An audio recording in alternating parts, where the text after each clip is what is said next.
Welcome to the August live event of our DEI Leader Network. We are so fortunate to have E-Taylor Doctor with us today, who will walk us through how to make strategic investments in DEI. Before we begin, a few administrative notes. Because of the number of people with us today, we have muted all participants.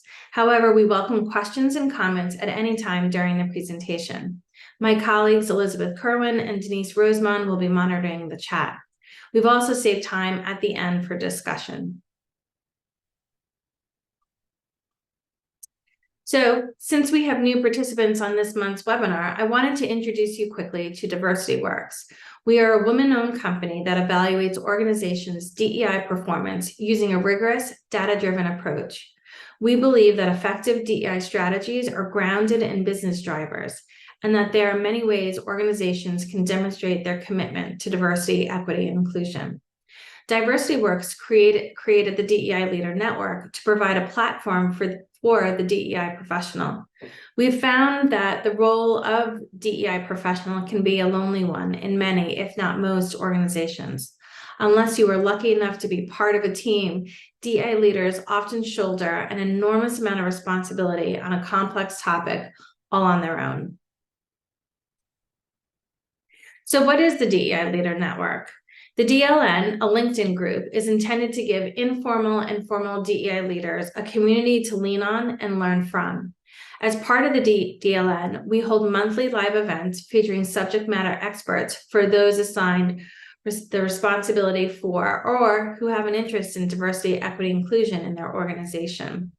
Please invite others in your network to join us every third Thursday of the month.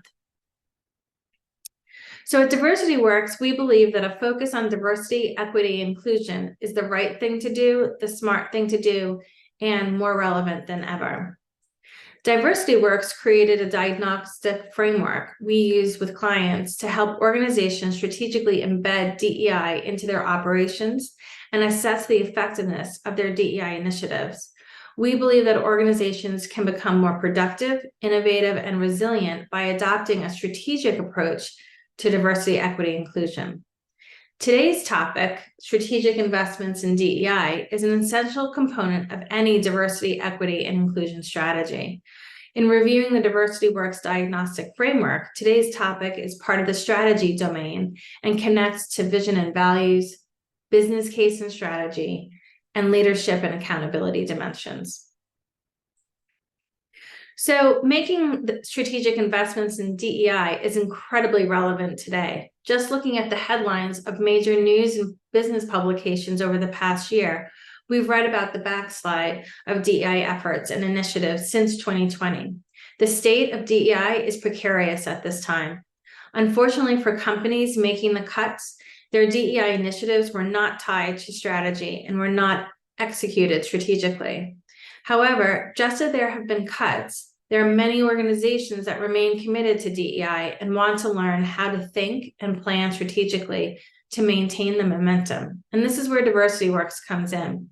We help organizations plan, integrate, and execute DEI initiatives to ensure sustainability and effectiveness of those efforts. And one way we do this by partnering with subject matter experts. And we've invited Taylor Doctor to discuss how to strategically invest in DEI. So our presenter today, E-Taylor Doctor, is a prominent figure in the District of Columbia government, currently associated with the Office of the State Superintendent of Education. He leads the Health Education Portfolio and chairs the Culture and Climate Excellence Working Group. This group is dedicated to enhancing diversity, equity, inclusion, and belonging in health and wellness in the Health and Wellness Division. Prior to this, he served as Associate Director for LGBTQ Affairs in the Executive Office of the Mayor. With over a decade in capacity building, he significantly improved programmatic, clinical, and administrative capacities of health departments and community-based organizations.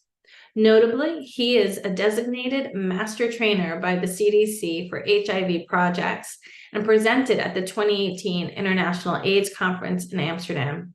Beyond his government roles, he is a sought-after preacher, lecturer, and advocate for marginalized communities, fostering culturally competent environments. Hey, Taylor, I'll turn it over to you. Thank you, Rachel, for that introduction. It's always very nervous to hear someone read about you. I'm glad you didn't read much more than you did. So that was great addition for today. Also want to offer, before I start today, just thank yous to and gratitude to the Diversity Works all over, to Miss Denise Roseman, to Elizabeth Curran, to Holly Wittenberg, you, Rachel, again, all of you who are inviting me into this space to share with you today. The only disclaimer I will give for all of us on the line is that I am not a mincer of my words. And so I'm a very direct person. So that'll help to let you know that this is a good open space to have rich and really thoughtful dialogue. Today we want to we are going to talk about strategic investments in DEI, but want to really look at it from three main objective goals, with a call to action at the very end.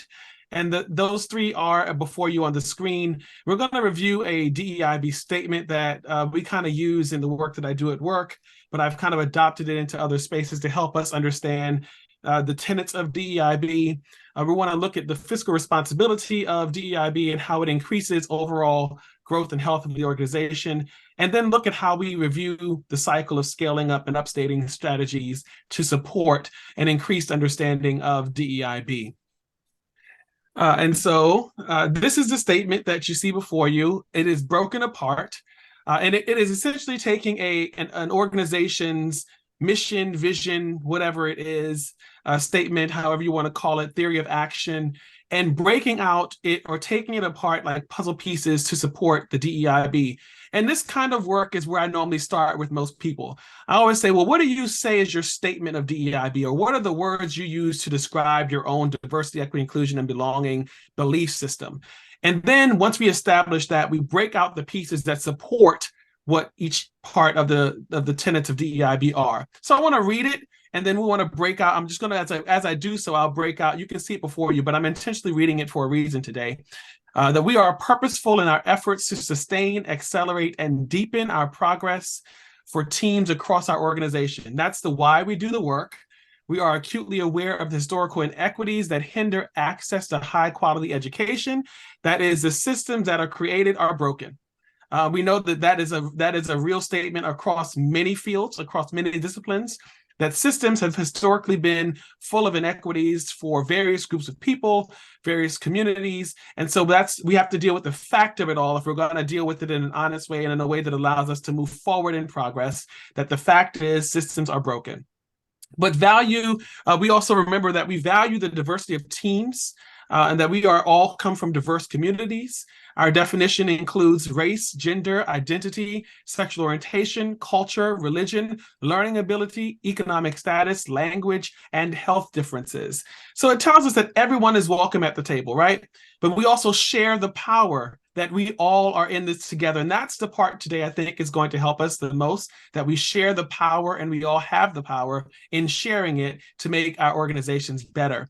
And that way we can ensure that our teams are the representation we want of diverse backgrounds and perspectives, and reflective of the communities we serve, or the stakeholders we serve, or the customer we're serving. So a lot of the words in this statement can be intertwined or can be synonymous with the work that's happening within each of our organizations. Lastly, that we dedicate ourselves to building a vibrant organization, a culture of belonging. This is where we are at the crux of in our world today, that everyone belongs and everyone has a voice. And I think one of the beauties of the work that we do in DEIB is understanding when it's important to step up or to step back. Sometimes it's important that as leaders in DEIB, we step up and speak up for folks. And sometimes it's important that we get up from the table and give them our seat so that they can speak for themselves. But today, let's establish that this is a safe space and that we have equal access to hear and receive perspectives. That means we're going to learn together. So as we talk about fiscal accountability, we also think about, I use the analogy versus a squeaky wheel versus an internal bleeding. A squeaky wheel, as we know, we know the adage that the squeaky wheel gets the oil. And oftentimes in the world that we live in organizations, Rachel did a wonderful job of setting the context with the rip outs from the various articles of media of recent times, is that the squeaky wheel has not been DEIB, and the squeaky wheel has been other areas in which organizations have given or supported with more funding. And if we're going to call for funding or call for increased strategic design and development for DEIB, we've got to make some noise. That's the truth of it all. It starts there with just making some, so they can hear us, make them hear you, and know that it's important, versus the internal bleed analogy where something is happening inside and we're not addressing it. And then before long, it's too big of an issue or too big of a problem to even begin to surmount or to begin to address. And so as we think about that, the best way to do this as we want to become the squeaky wheel in DEIB work is that we've got to look at how we share, for the sake of this conversation and fiscal accountability, how we share the responsibility of DEIB from a fiscal perspective. The truth is, everyone will not buy into programming. That's fact. Everyone will not buy into the monthly seminar or the monthly gathering or the events that you're having. But everyone should have to buy into the cost sharing of it all, because everyone is impacted by the work of DEIB. It doesn't matter your walk of life, your point of departure. As intersectional human beings, we all show up at work. And so because of that, we should all be represented at work, and that should also come across programs. So what do I mean by sharing the cost and responsibility across programs?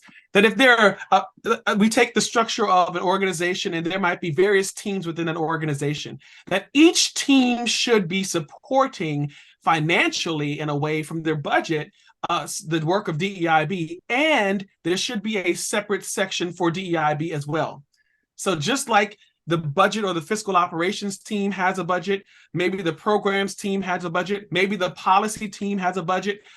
You also want to see a budget for DEIB, but even having a budget just for DEIB oftentimes is not enough. So I should expect to see that the fiscal, the programs, and the policy are all taking fiscal dollars and attaching that towards DEIB work to only enhance what has already been allotted or what has already been line item for DEIB.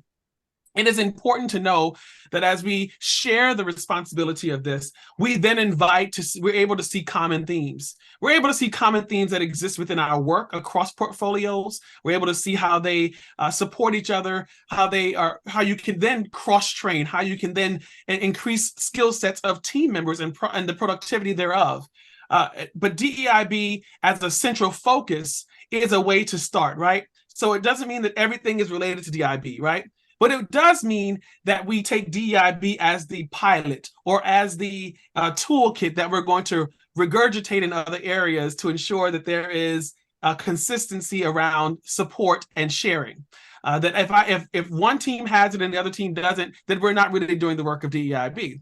But we also in DEIB have to remember that the work is more than just programs. It's more than just facilitated sessions. It is more than just dealing with what we plan for days that are awareness days or days that are for increasing our understanding of other cultures. It is how we do our work one with another. And it really comes from the perspective of seeing even everyone you work with as the customer. So if you come to my office, I don't see you as a coworker all the time.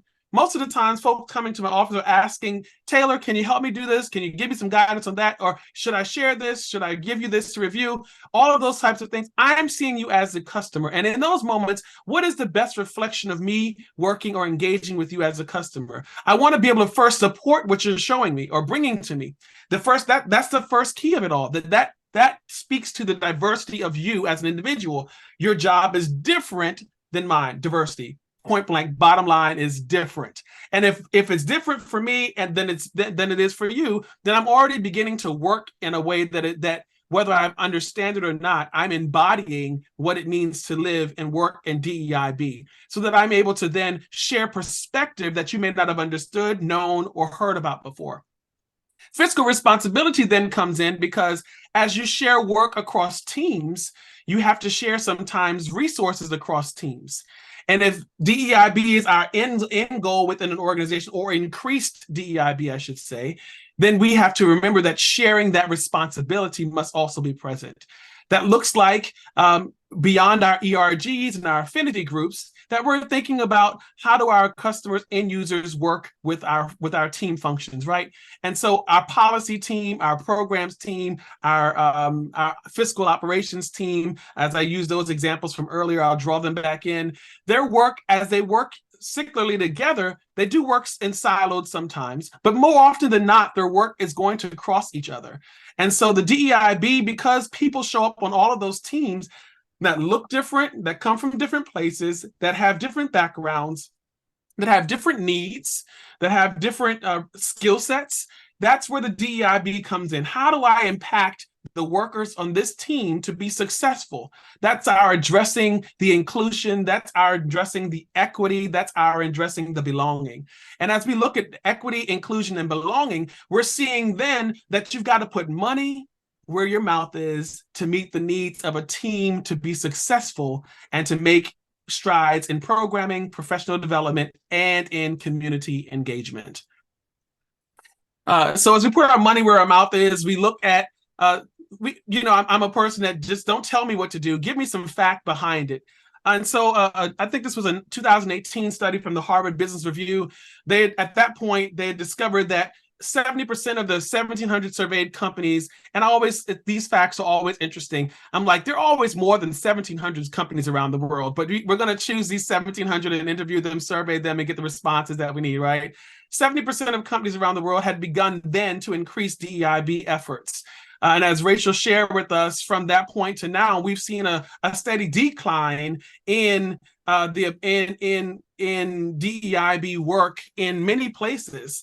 And that has probably been because, a lot of folks have blamed, the pandemic happened, we didn't have the budget, we couldn't support it, and we had other programming that needed to happen. And so DEIB is oftentimes becomes that stepchild that gets money when there's some in the budget this year, or maybe there's a little bit here we found that we can give some more there. And so putting our money where our mouth is that if we're going to be truly representative of our customer, our stakeholders, we don't ever meet a client, a customer, a stakeholder that is the same as the previous one. Each one has a different need, has a different perspective, has a different desire from our work, and a different product or outcome that they expect from us. And that the same way we are diverse in how we address our clients, our stakeholders, is how we do it by putting our money where our mouth is. And I would say that a good strategy for putting your money where your mouth is that I always take the federal grant strategy that 10% of your budget ought to go to DEIB, at least 10% of your budget. And that kind of sits in the same place where we talk about overhead costs and all those types of things, administrative costs, that 10% of your budget should always be devoted to DEIB. And then within your line items for programs and for policy or for fiscal or whatever the different breakdowns of your budget fall out, there should be an additional 2 to 5% from those areas that then goes to support DEIB work. So that there's enough funding to have a full portfolio of work within an organization. So 10% of a department, and it's very hard for most of us, because most of us that work in DEIB are teams of one. And so it's hard to even have the first defense or have the argument for funding period. We often are just give me something, because we're used to working with nothing. And so something is always better than nothing. But as we're working to grow our company's increased DEIB perspective and approach, we have as the years go on, or fiscal years turn over, or time passes, we should be then asking for more and more, because our work product will suggest that it deems valuable, that it deems worthy, that people are healthier at work, that their mental health is better, their physical health is better, they show up at work and are more productive, they're more cordial, their morale is higher within an organization, that people overall are generally happy to come to work. And so even within the mixed world that we live in of hybrid and remote, like or in-person and remote, for most companies, we still have a responsibility to ensure that we're putting some fiscal or some skin in the game to support the work of DEIB. I want to go to the next slide and talk through some of the plans and thoughts around strategy. Every organization has the strategic plan. We all know these words very well. We talk about strategic planning. It's like we never stop talking about it. We're either going to start a new strategic plan, working within a strategic plan, or planning the next strategic plan. And where we are now in our journey is that for most of us, we're coming out of pandemics, coming out of the pandemic and our strategic planning and thinking about what the new next looks like, because we never experienced 3 years or 4 years as we have just previously. And it looks a lot different now because people have the flexibility to work both in offices and at home. Our need for DEIB, some companies would say, is not as important or as needed as before. But I would argue that it's even more needed now because a lot of us are using our home spaces to work in, or sharing our home space, our living space, as an office, or we're sharing it between our jobs and our homes and families. And so there's a true need to support our revisiting of our strategic planning to ensure that our strategic plans consistently create space for DEIB. The organization I work for, in our strategic planning, we have decided to give DEIB its own priority. We call them priorities within our strategic plan. Some might call them core values. Some might call them our key components or our key strategies. But our strategic plan is made up of priorities that support, and all of our work falls into those 5 priorities. The question here is, do your core values align with DEIB? Core values, I said, is synonymous with priorities, strategic guidance, whatever you want to call them. Do those things line up or align with DEI? And that's a big question to ask before you can talk about the fiscal responsibility or the fiscal strategies of DEIB. You've got to think about your organizational makeup, the things that make you who you are as an organization, and the things that you say you do as an organization. How do those things support DEI, or how do they support an increased DEI perspective internally, and then what your end user or customer experience is externally? And if you don't find the alignment in an easy way, or it's harder to find, you've got to think through it. That's the first place I think you should begin. That you cannot really have an honest conversation about what needs are for fiscal planning. You don't know the number you need until you have taken the time to think about the programming you have. What is your organization's long-term plan for DEI? As Rachel said in our context slide, many organizations have decreased DEI work. So if your long-term goal is to get DEI going, or to start, or to increase, or to pick it back up again, what you have to establish that for your organization, and then move to a place of understanding how your strategic plan supports that. And that plan, it's like looking at down a road. You know your destination is DEI. If you're not there yet, what stops do you make along the way? What roads or avenues do you take to get there that will help you to support and increase DEI? It is not a one-size-fits-all solution. That's why you've got to take a look at it individually. And then you also have to identify the key champions within your work. So in every organization, I am crazy enough to believe that in every organization, there's at least one person who will go to bat and do the work of DEI. That person might be the right person for your DEI work, but the thing about fiscal accountability, it calls you to pay that person. And I know I'm singing and preaching to the choir today because all of us are DEI leaders or people that are passionate about the work, but it is important that we pay our DEI leaders a premium because of the work that they put forth oftentimes among other job responsibilities. There are very few organizations that can say they can afford a DEI person just for DEI. It's usually someone that's doing their regular job and the work of DEI or DEIB. And so until the world begins to shift slowly, as we see now, to having chief diversity officers or program managers for DEI, all that kind of thing, that's a new thing that's coming around now. But identifying champions and letting those champions feel supported, not only in budgets and in programming, but in salary. It helps us to work with them and it encourages them and incentivizes them to keep doing the work and to be creative and to get the training, because you would also want that person to be certified. And you think about the PD that person might need, or the supports that person might need that they don't have. If I'm stuck doing all of the programming by myself, then I'm certainly not going to have the ability to be able to not always advocate for what I need. And so starting with the strategic plan, revisiting what you do as an organization, and thinking about the areas that will also help you identify gaps that need to be addressed. And oftentimes, I believe the gaps are exactly at the lenses of DEIB. The gaps are around our accessibility, the gaps are around our language access, the gaps are around our ability to reach people where they are, the gaps are around our customer service, the gaps are around our communication, the gaps are oftentimes around our promotion, and all of those things fit into DEI. If you can do it for people, and make spaces more welcoming, affirming, so that DEIB it becomes living, breathing in you as an organization, then you can begin to see how it can trickle down into the work that you do. Access your current DEIB, assess your current DEIB efforts, and uncover the gaps and challenges. That where the budget is, you can build pillars, and then you can find purpose.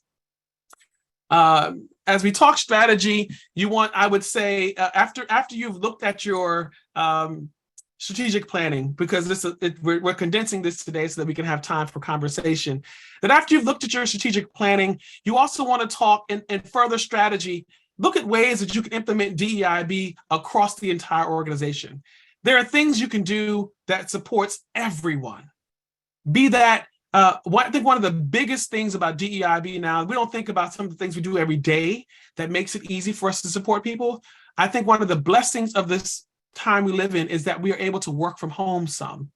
That automatically begins to increase people's ability to feel rested. It increases mental health, it increases productivity. For all of us on the line, I'm sure we can say at home, we're probably more productive because there aren't distractions from questions or a neighbor that's in an office on the phone or what have you. And thinking about things that an organization can do like that on a large scale that don't have a lot of numbers or budget attached to it, but it does promote increased awareness of DEIB. And do what you can regularly and consistently. Don't overpromise and underdeliver. Always under-promise, over-deliver if you can. But if you identify key gaps, you can also then identify things you can do consistently that are feasible and fiscally accountable at the same time. It also then begins to give you the case and set the precedents for years to come as you're planning as an organization of what we can do more of or how we can scale up from where we've been before. That also then we can begin to identify new goals and track that progress. The progress towards increased DEI through our budget, our pillars of core values to establish a purposeful DEI relationship within our organizations. Quick strategies that I've thought about as I've gone through this journey in government and in public health to get to arrive at this place that we can arrive there differently. I think the biggest thing is that it's not a one size fit all, but it is around intentionality and our being real about where we are as organizations. Thank you all. I'll open up for questions. Rachel? Thank you, Taylor. I really appreciate it. And I see the passion before everyone joined us. We were talking about some of the challenges in the past, but also the joy and the passion of doing this work and how it's connected to who we are as individuals. I want to just start with a quick question, or what might not be a quick question, but can you talk a little bit about small wins? I mean, when we're approaching this work, sometimes we think about the end goal and we want to reach the end goal immediately. What are some small examples of small wins that set us up for long-term success? Oh, you're muted. I think we have to, I see that, the resolve, you're muted. I think as organizations and the DEI leaders, Rachel, we've got to think about small things, even as small as our branding guidances, right? What are our consistent ways in which we brand ourselves in email? What do we do to brand ourselves across agencies or out externally, right? How we present ourselves sometimes is a small win towards a long-term solution.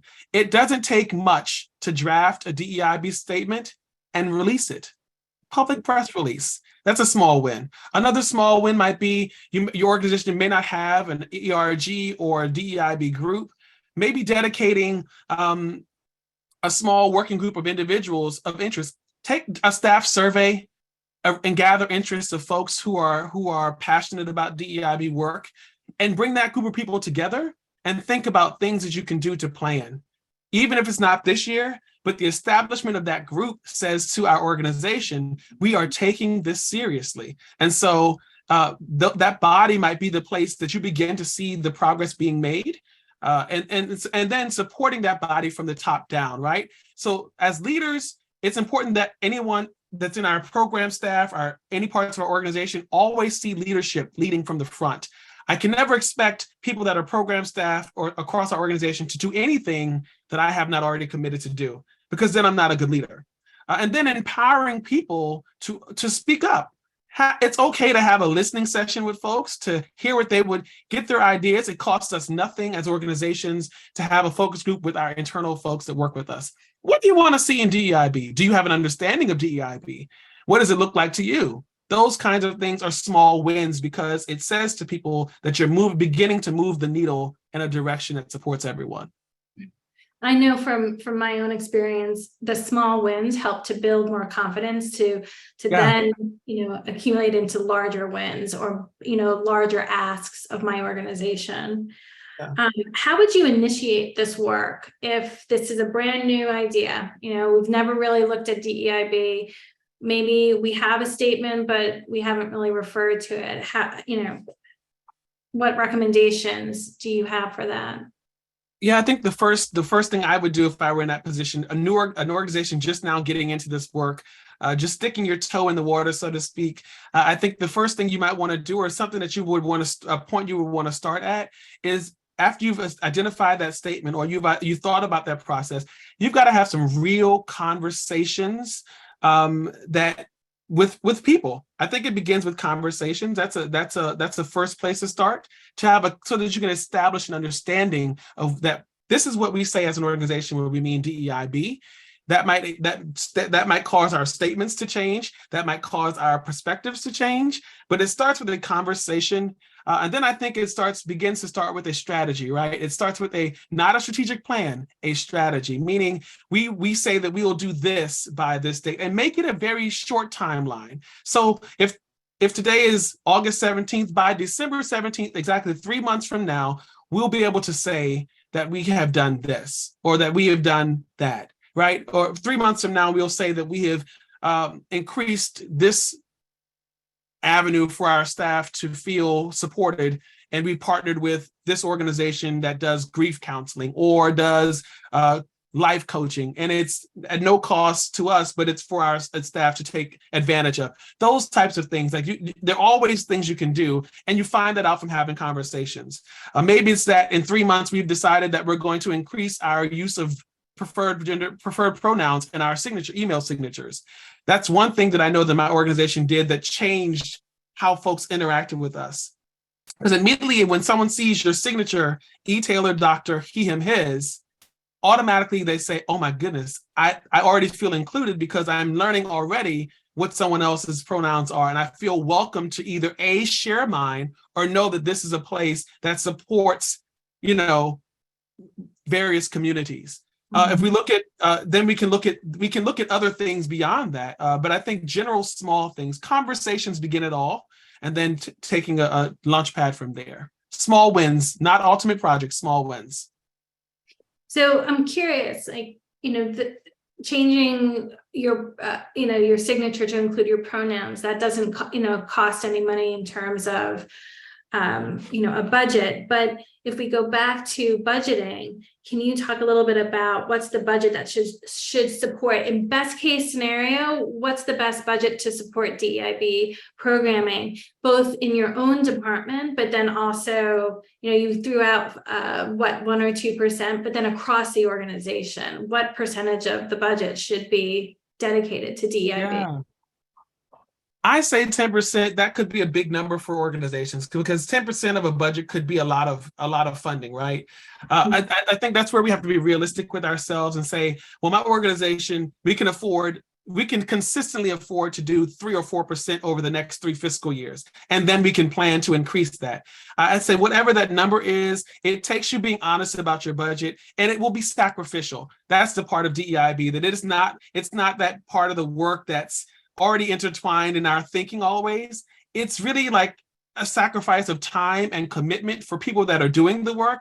And so it becomes that same process in the budget, that it is it's a sacrifice to give up $10,000 to DEIB when we're already very tight in how we're functioning as an organization.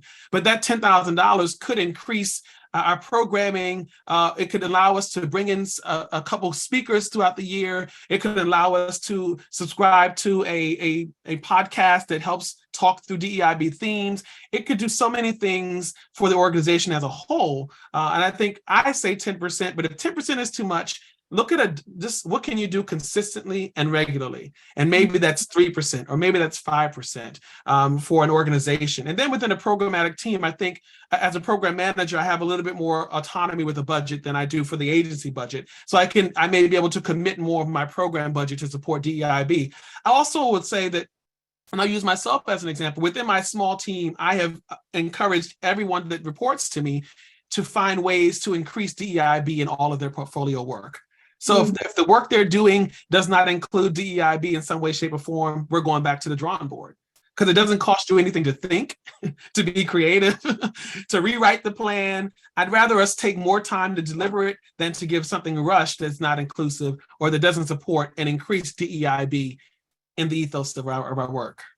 I just think to organizations, when you don't think about the cultural impact of DEIB, that you end up losing really key talent, and then the cost that you incur, that an organization will incur to retrain, to hire, to onboard, all of that's actually quite a bit of money for an organization. So if you can, preventative care for your organization in many ways. So Jeff has a question.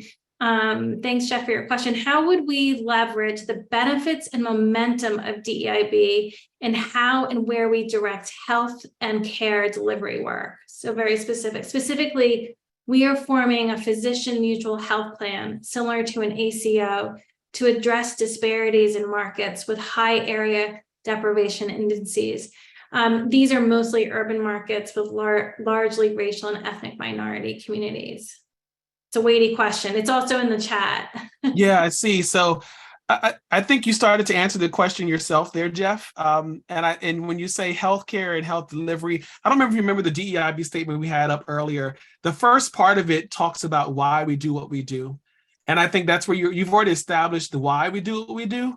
The benefit of leveraging that momentum is that you see the increased health outcomes for urban markets. And so how do you leverage that? You leverage that by bringing in that market. So your DEI begins to increase because as a healthcare consumer, I'm seeing folks that look like me. So automatically I'm increasing the DEIB of that market and my organization in that moment. And thinking about how you deliver healthcare and healthcare delivery, direct healthcare and healthcare delivery to persons, it starts with understanding culture. And so if as a consumer, I'm coming to the organization and I don't see that I'm reflected in the organization, I'm not coming back to the organization.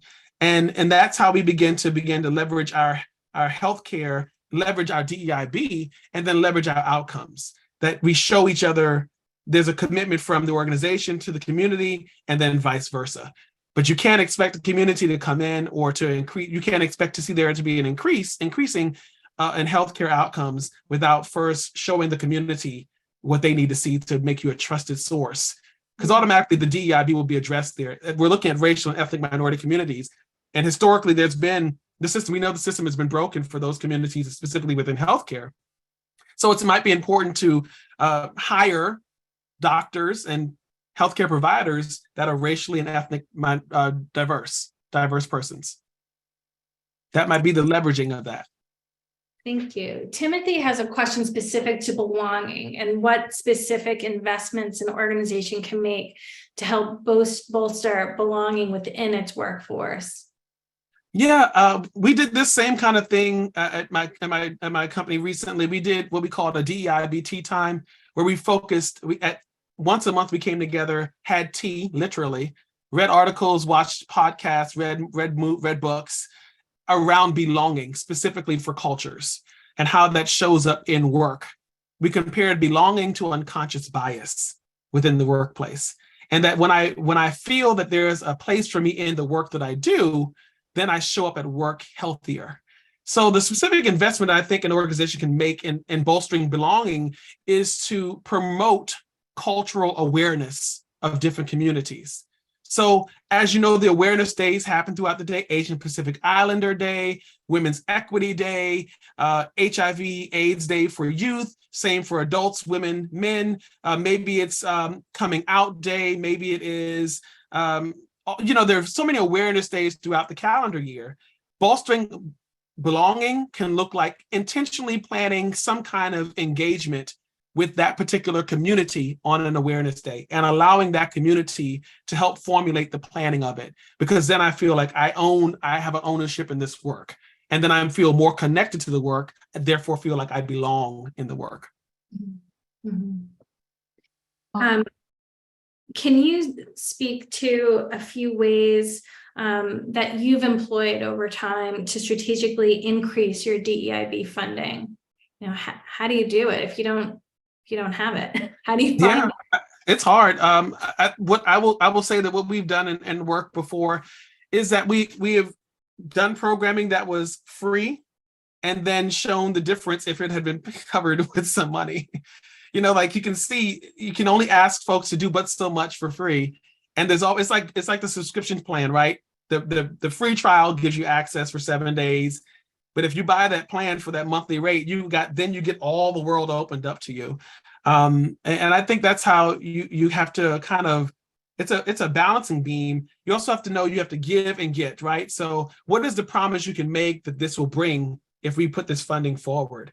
For instance, this year I asked my organization to cover a certification for someone else. Not that I needed it, for someone else to have it. The benefit of that certification was that after that person had a certification, they could then do a focus group pilot with everyone to use that same material over 8 months. Mm-hmm. Now, everyone wouldn't get the certification, but the knowledge increase and the ability to apply the knowledge shared is the value add there. That one certification now has 25 people with an increased awareness of DEIB that didn't exist before. So the advocacy has to match the outcome. I think that's how you're able to advocate more, that show demonstrable outcomes. Like here's what we know can happen if we do this. And if we can't do that, here's what will happen. Mm-hmm. I think your example earlier, Rachel, was prime, that we will lose really great talent. Because what I do know now is that folks are not staying in places that don't support DEIB. It's true. It's resident in the world. I know you've seen it in your work. I've seen it in my work, that folks are leaving in droves, organizations and institutions that do not support an increased worldview and DEIB perspective. Right. And provide earlier you had spoken about a hybrid situation that has, increases belonging and just addresses the needs. I mean, from someone who's a caregiver to their family, being able to be remote or hybrid at various points allows them, and it takes in parts of their identity that I think in previous time, it was not discussed. And I think that's really important.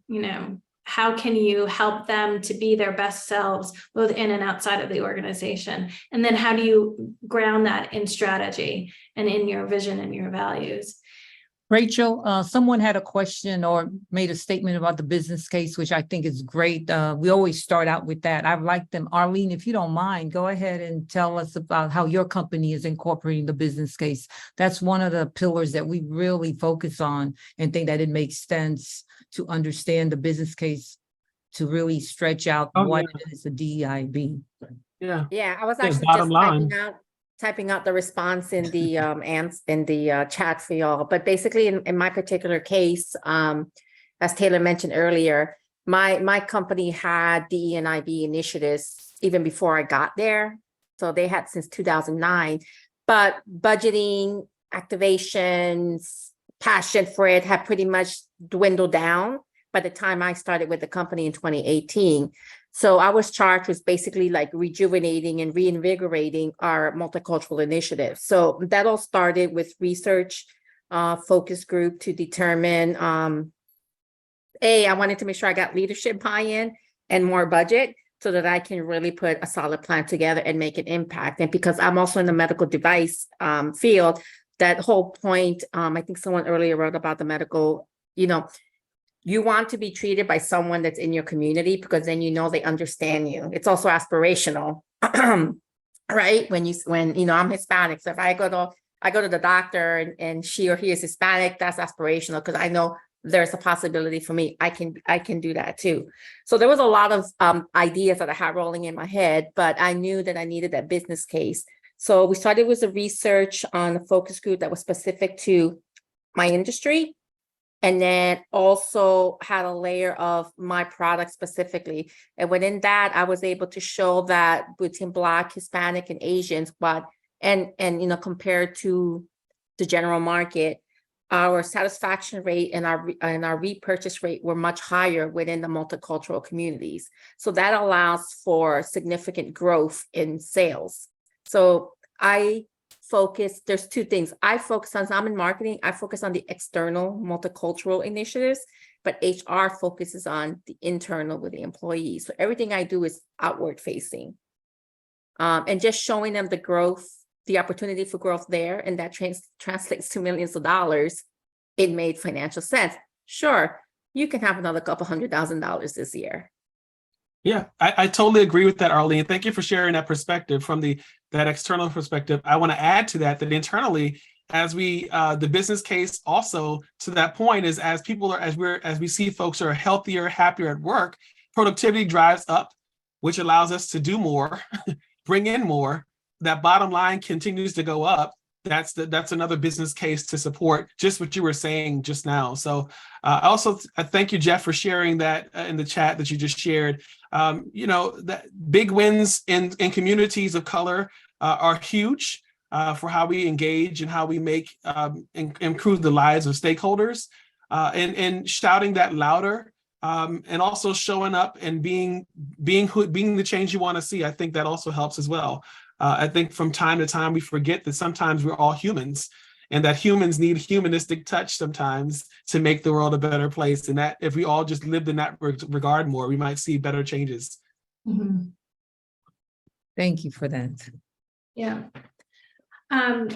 So it looks like we are coming to a close. Taylor, I want to thank you for your impassioned discussion today. I think, grounding the well-being of the individual in the business case is essential. Like we're talking to organizations, we're talking to companies, we're talking to government officials. But I do appreciate the final sentiment of, we are all human beings. How can we help everyone to feel a sense of belonging that then also impacts our bottom line and our I get that part, but how can we just ensure that we all have a sense and a feeling of belonging? So for those of you, I'm going to share screen quickly. There are many ways that you can learn more about both the DLN and Diversity Works, and we are on the social media channels. You can find us on LinkedIn. We have a YouTube page where this video will be posted. With a note, we send all of you will receive an email with a tip sheet from Diversity Works that expands on what we discussed today, and you can follow us on Twitter as well. So thank you so much to Taylor and to Denise and my colleague Elizabeth for moderating the chat and doing all the tech. And thank you all for, giving us an hour of your time today. We really appreciate it. Time is a huge resource and we don't have enough of it. So thank you for being with us today. Thanks.